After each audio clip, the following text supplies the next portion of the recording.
Gostaria de convidar o professor Dr. Miguel Mitni Neto, diretor científico da Abrela, assessor científico do Grupo de Laboratórios Fleury e pesquisador associado do Centro de Estudos do Genoma Humano da USP, para falar sobre causa ou causas e mecanismos da esclerose lateral amiotrófica.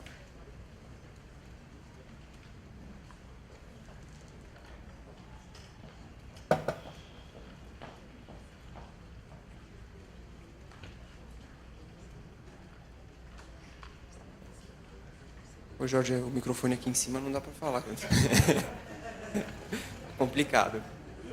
Bom, eu primeiramente gostaria de agradecer a presença de todos no 13º Simpósio de Esclerose Lateral Amiotrófica.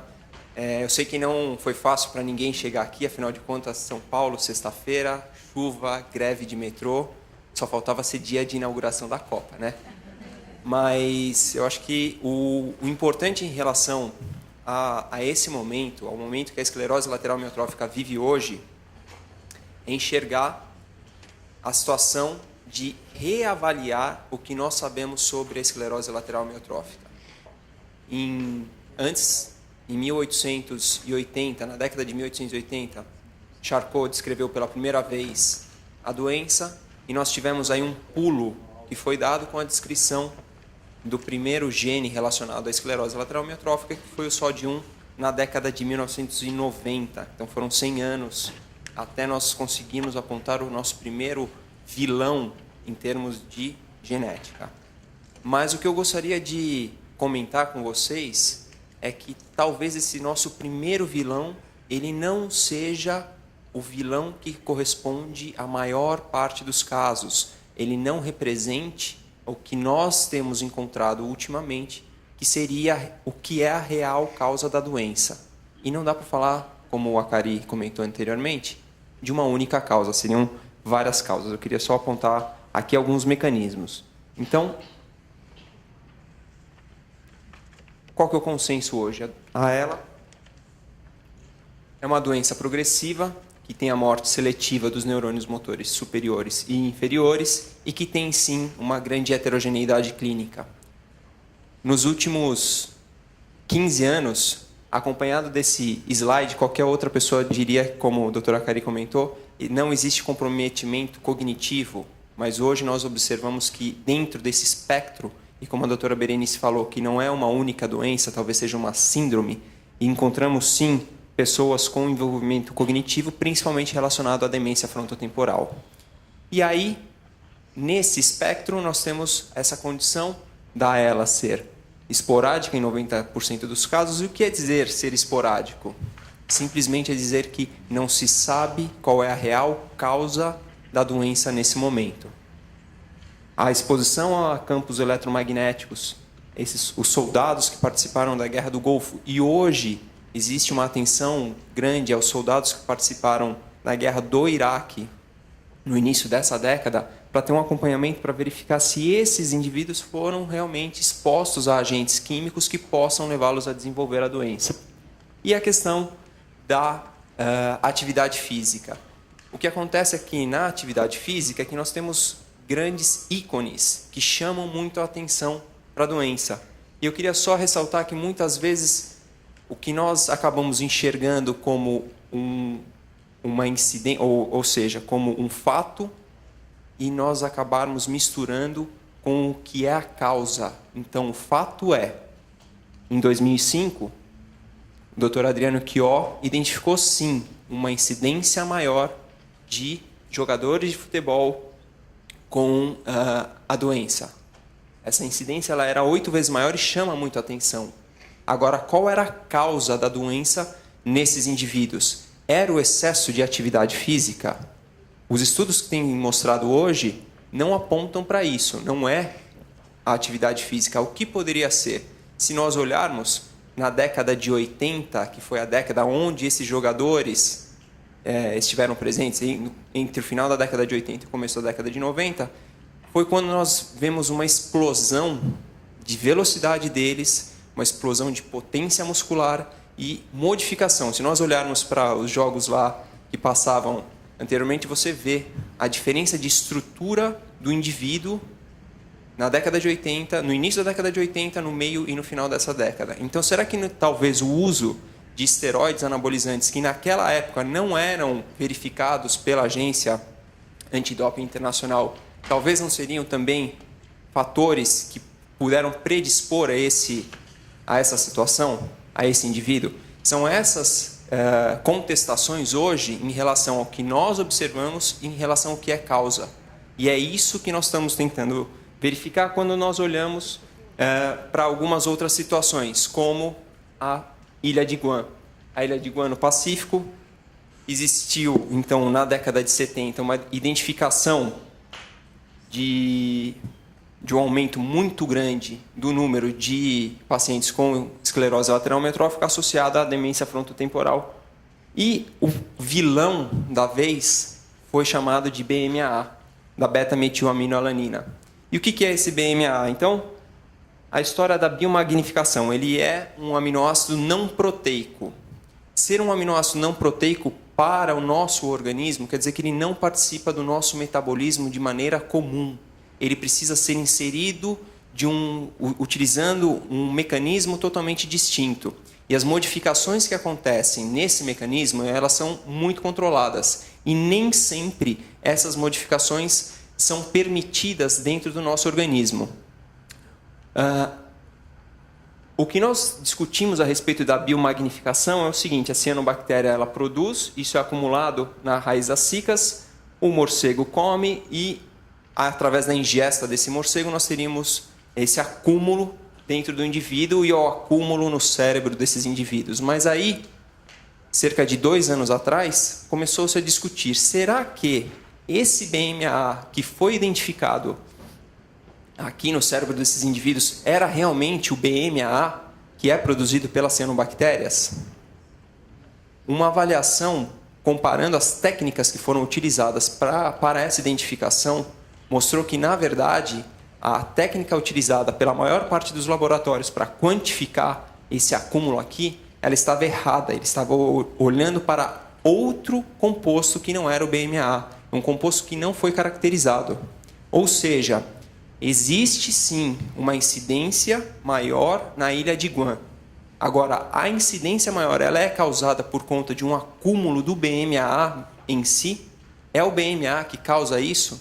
Nos modelos celulares, esse aminoácido não proteico para as células humanas, ele é sim tóxico, mas não necessariamente é ele que está sendo acumulado no cérebro do paciente. Então, esse momento de se rediscutir o que nós temos de achados, que não são poucos, ele é importantíssimo para o aprender. Ninguém aprende apenas acertando, a gente só aprende quando erra e muda o caminho. É esse momento que eu acho tão importante da gente discutir. E nesse momento a gente tem a questão e um surto, eu diria, da identificação de genes relacionados à esclerose lateral amiotrófica. Nesse caso, o que é essa AELA familiar? É aquela AELA em que você identifica a transmissão de uma geração para outra. Aqui estão alguns dos genes relacionados já à AELA e foi em cima da descoberta desses genes que foi possível desvendar alguns dos mecanismos intracelulares e extracelulares envolvidos com a morte do neurônio motor. Agora, por que estudar os genes? Bom, se nós falamos que na esclerose lateral amiotrófica, quando classificada como esporádica, nós não conseguimos apontar uma única causa, eu não tenho nem por onde começar o trabalho. Então, quando eu olho para ela familiar, eu enxergo um padrão. Então, eu vou atrás desse padrão para poder tentar enxergar qual que é a lógica da morte do neurônio motor aqui dentro. O que leva a essa degeneração? Dentro dessa degeneração, a avaliação desses vários genes trouxeram algumas hipóteses. Então, dentre as hipóteses estão o quê? A excitotoxicidade. O glutamato, como já foi comentado, ele tem uma ação direta sobre os neurônios motores. Um outro mecanismo que foi levantado foi o dano por alguns radicais livres, as reações inflamatórias e o sistema de controle de proteínas. Vou só colocar um pouquinho mais adiante. Então, o glutamato, por ser um composto excitatório, foi colocado como um dos principais componentes de morte do neurônio. Por quê? O neurônio motor é uma célula com a qual você cresce, você nasce, uma vez que ele se desenvolveu, ela vai ficar com você até o resto da sua vida. Ela não é renovada, o neurônio motor não vai ser renovado naquele momento. Você não vai trocar aquele neurônio que está partindo do córtex, simplesmente. Você não vai ter uma renovação como acontece com outros tecidos do corpo. Então, a hiperexcitação poderia levar a essa morte do neurônio. E essa hiperexcitação bate em alguns mecanismos que são o quê? Uma vez que você estimula demais, o metabolismo intracelular ele não consegue trabalhar com essa hiperestimulação e ele começa a ficar todo atrapalhado. E dentro disso, a grande evidência para isso foi a questão da ação do riluzol sobre a recaptação do glutamato na fenda sináptica, ou seja, quando eu consigo remover essa hiperexcitação da fenda sináptica, eu consigo diminuir a progressão da doença, mesmo que essa progressão tenha sido evidenciada por poucos meses. O que é o estresse oxidativo? Quando nós falamos de estresse oxidativo, o que acontece? Lembrando lá das aulas de química, todo composto tem um estado redox, todo composto tem um estado em que ele está oxidado ou reduzido. Quando existe um desbalanço nesse mecanismo, você pode alterar a modificação, ou seja, o estado de estar reduzido ou estar oxidado. E é isso que acontece com a própria superóxido dismutase. O que chama a atenção é que ela é uma proteína que regula os íons superóxidos presentes no corpo. Porém, uma vez que esse mecanismo está alterado, a própria superóxido dismutase sofre alterações em si. E aí o seu modo de ação modifica. Alguns dos estudos têm mostrado que, na verdade, não é a perda de função da superóxido dismutase que estaria ligado às formas esporádicas de ela, e sim um ganho da sua função por conta dessa alteração no seu estado oxidativo.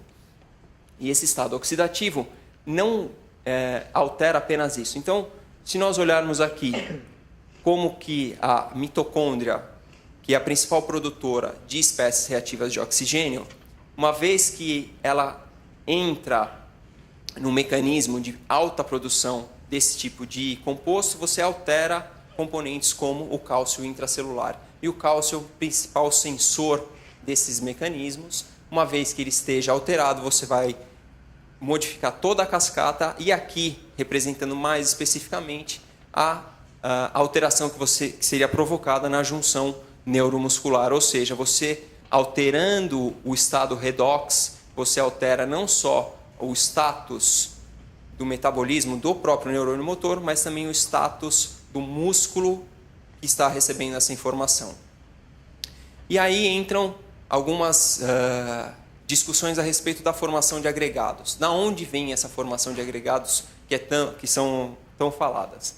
Então, algumas proteínas específicas, uma vez que elas são traduzidas, você necessita de um dobramento, ou seja, como o Dr. Akari falou, a proteína não é bidimensional, ela tem um estado que é de conformação específica que nós chamamos de estado nativo da proteína, ou seja, o estado em que ela tem função correta no organismo.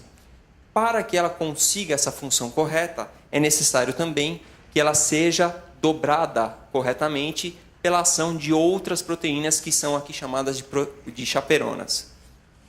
Se essas chaperonas, se esse mecanismo de dobramento de proteínas não é realizado de maneira correta, ou se existe alguma alteração dentro da cadeia proteica, dentro da cadeia polipeptídica que impeça esse correto dobramento, você pode gerar os tais agregados, que aqui, nos casos de superóxido dismutase, são agregados citoplasmáticos, nos casos de VAP-B são agregados citoplasmáticos, porém, esses agregados citoplasmáticos são observados apenas em modelos animais, no caso da VAP-B. Quando nós observamos em células de pacientes, não são encontrados esses agregados. E aí fica mais um questionamento. Será que esses modelos estão corretos?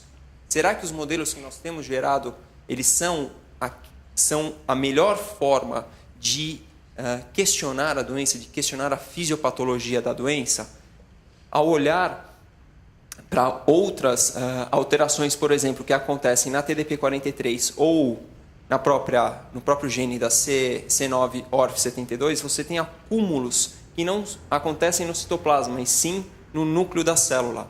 Agora, são esses agregados que provocam a morte do neurônio motor, ou esses agregados são apenas uma cicatriz do processo de neurodegeneração que acontece na célula? Quando nós observamos os camundongos que carregam agregados de TDP ou camundongos que carregam agregados de VAPB, esses camundongos não manifestam a doença. O camundongo tem um tempo de vida médio de 2 anos. Esses camundongos foram acompanhados por todo esse tempo e não teve alteração nenhuma da força, não teve alteração nenhuma do caminhar, nada, zero. Ou seja, é isso mesmo, a evidência está lá. Eu enxergo o agregado, mas é ele que é a causa ou é só uma cicatriz do processo? E em relação ao agregado, o que nós sabemos do ponto de vista intracelular é que esse agregado ele normalmente seria ubiquitinado. E de que forma isso acontece? A proteína, ao ser mal formada ou no momento em que ela está numa taxa que não é aquela necessária pelo organismo, você tem como remover essa proteína do metabolismo. E de que maneira você faz isso? Você vai lá e marca, fala, olha, eu preciso que isso aqui seja removido. O que acontece aqui é que quando esse mecanismo de ubiquitinação e de degradação pelo proteassoma não está bem regulado, você pode levar à apoptose. E o que é essa apoptose? O que aconteceria nessa apoptose? No caso do neurônio motor, ele iria levar o próprio neurônio à sua degeneração, ou as células no entorno do neurônio seriam degradadas. E aí vem um mecanismo que foi adventado cerca de 2 anos atrás. Bom, a doença priônica mais conhecida é a doença da vaca louca. E o que é o tal do prion? O prion é uma cadeia de polipeptídeos que toma uma conformação específica e ele é capaz de transmitir a sua conformação para outras proteínas. E isso é um processo em cadeia. Esse processo em cadeia, ele leva à alteração de diversas cadeias polipeptídicas, desestabilizando todo o metabolismo celular. O que aconteceu é que estudos utilizando leveduras mostraram que algumas proteínas, como a TDP43, possuem regiões como essa aqui, que são ricas em glicina, que são mais suscetíveis a esse tipo de alteração, ou seja, que são suscetíveis à alteração de conformação, de forma que elas obtenham um dobramento semelhante a um prion. E o que nos chama a atenção é que se nós olharmos para essa região destacada na figura abaixo, é essa a principal região onde acontecem as alterações da TDP, onde acontecem as mutações na TDP43. Ou seja, a TDP43 ela é uma proteína priônica? Não. Apenas quando você tem algumas alterações, ela tem uma maior suscetibilidade a provocar isso. E o que chama a atenção aqui?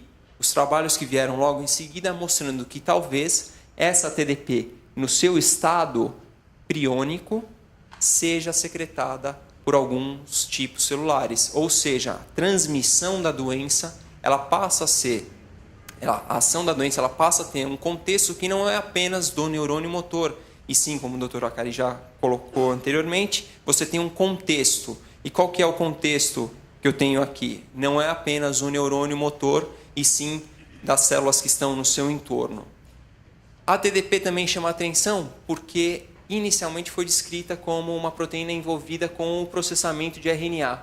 E uma grande evidência que nós temos aqui é que várias outras proteínas também têm esse envolvimento, como a FUS, o AC9orf e a Matrin3, que foi uma proteína recentemente descrita. Agora, como que esse processamento de RNA seria o mecanismo a ser causador da doença. É esse o principal mecanismo que hoje é discutido, em contrapartida da SOD1. Tudo o que nós sabíamos sobre SOD1 talvez não represente o grande percentual das formas familiares da doença, que, se somados aqui, chegam a aproximadamente 50% a 60%, dependendo da população. Ou seja, esse mecanismo de RNA hoje seria o grande hotspot de estudo da doença. Mas o que é esse metabolismo de RNA? É só a tradução desse RNA? É só a estabilidade dele? Não. Se nós olharmos para o neurônio motor, você não tem a produção de proteínas ocorrendo próximo do retículo e próximo do núcleo. Esse RNA ele precisa ser transportado para próximo da fenda sináptica, para próximo da onde ele vai ser secretado a depender da sua função na célula. Ou seja, o transporte de RNA é algo muito importante e isso tem sim um efeito que está sendo avaliado.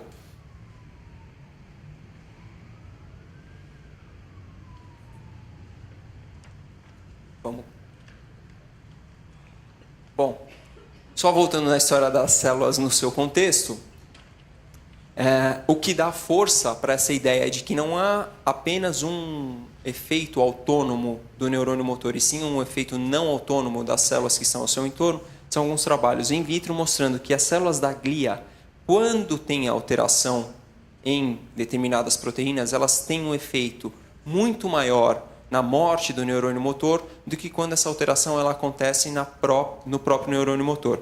E ainda alguns compostos, você vai ter que passar para mim, por favor.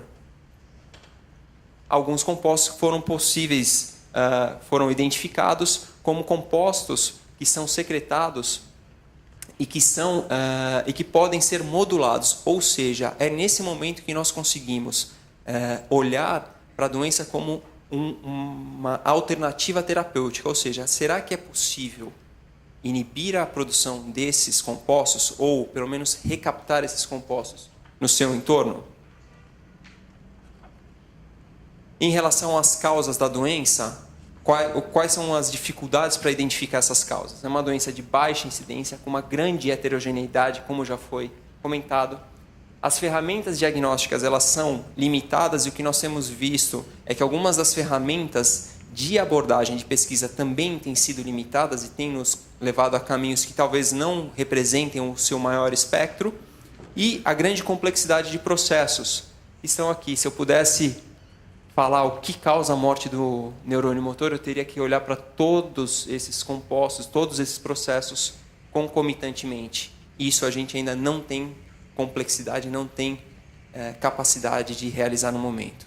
Obrigado.